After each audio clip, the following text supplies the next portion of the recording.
யார் இந்த Donald Trump? சிஏஏலேருந்து இந்த சர்வ வல்லமை பொருந்திய ஒரு பதவியில் உட்கார்ந்துருக்கக்கூடிய இந்த நபருடைய கடந்த காலம் எப்படி இருந்தது அப்படிங்கிறது தொடர்பாக மிக முக்கியமான ஒரு ஆவணம் தற்போது வெளியாகிருக்கிறது. இந்த ஆவணம் குறிப்பாக ஜெர்மனிலேருந்து இருக்கக்கூடிய ஒரு புலனாய்வு பத்திரிகையாளர் அவர் வெளியிட்டிருக்கக்கூடிய ஒரு ஆவணம் இது.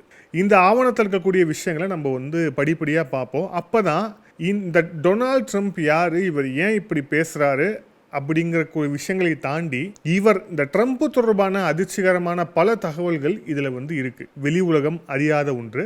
அதை அந்த ஆவணத்தில் அவர் பேட்டி எடுத்திருக்கக்கூடிய சிஏஏன்னு சொல்லக்கூடிய அமெரிக்காவுடைய உளவு அமைப்பில் உளவாளிகளாக இருந்த அதிகாரிகள் நேரடியாக சொல்லியிருக்கிறாங்க அப்படிங்கிறத பார்க்குறோம்.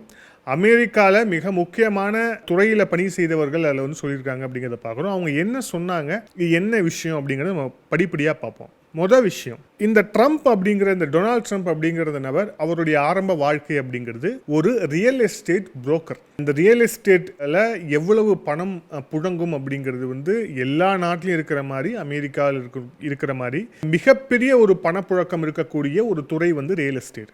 ஸோ இவர் தன்னோட பிஸ்னஸ், இவர் ஒரு நேச்சுரலாக ஒரு பிஸ்னஸ்மேன். ஸோ பிஸ்னஸ் ஆரம்பிக்கிறாரு. ரியல் எஸ்டேட் புரோக்கராக அவர் தொடங்குறாரு.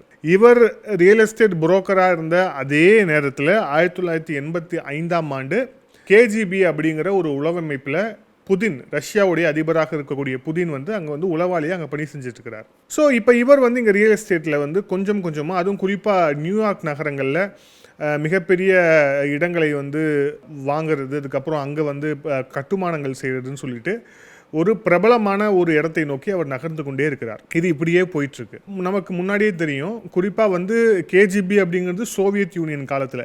So Soviet union versus America அப்படிங்கிறது எவ்வளோ பெரிய பிரச்சனையாக இருந்தது, அது எவ்வளோ பெரிய பிரச்சனையாக போயிட்டு இருந்தது அப்படிங்கிறத அப்போ இருந்த எல்லாருக்குமே அது தெரியும். ஸோ அதனால் பரஸ்பரமாக இரண்டு நாட்டிலையுமே உளவாளிகள் வைத்திருப்பாங்க. குறிப்பாக சோவியத் யூனியன் அமெரிக்காவில் பல உளவாளிகளை வைத்திருந்தது. இதில் அவர் சொல்லும்போது ஒரு இடத்துல ஒரு அதிகாரி சொல்கிறாரு, 1980 அந்த காலகட்டங்களில் கிட்டத்தட்ட 100 உளவாளிகள் நாங்கள் அமெரிக்காவில் வைத்திருந்தோம், இந்த கேஜிபியில் இருந்தவர் சொல்கிறார். ஸோ 100 உளவாளிகள் ஏற்கனவே அமெரிக்காவில் பரவி இருக்கிறாங்க, பல தகவல்களை சேகரிக்கிறாங்க, டாப் சீக்ரெட்டான விஷயங்களை அப்போ சோவியத் யூனியன் அப்போ இந்த கோல்டு வார் டைமில் அவங்க தொடர்ச்சியாக ரஷ்யாவுக்கு, சோவியத் யூனியனுக்கு அனுப்பிச்சிக்கிட்டே இருக்கிறாங்க.